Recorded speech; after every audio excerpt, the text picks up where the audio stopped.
መክፈል በሚገባቸው ጊዜ ላልከፈሉ ተማሪዎች የሚሆን ቅጣት ወይም ፔናልቲ ለማዘጋጀት መጀመሪያ ፊ የሚለውን ይጫኑ። ከዝርዝሩ ፔናልቲ ፎርሙላ የሚለውን ይምረጡ። በመቀጠል አድ ኒው ፔናልቲ ፎርሙላ የሚለውን በመጫን ገጹን ይክፈቱት።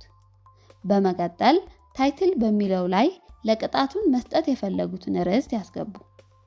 ቅጣቱን ለማዘጋጀት የተለያዩ አማራጮች ያገኛሉ።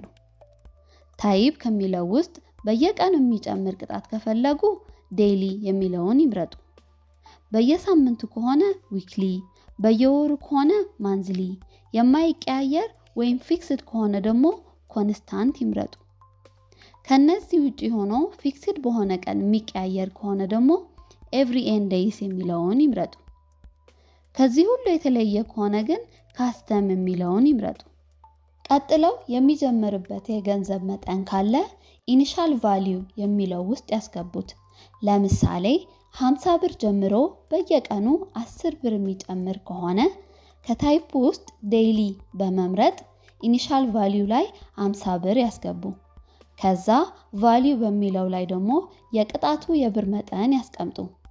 ቅጣቱ በብር መጠን ሳይሆን በፐርሰንት የሚጨምር ከሆነ ቁጥሩን ቫልዩ በሚለው ላይ ያስገቡት።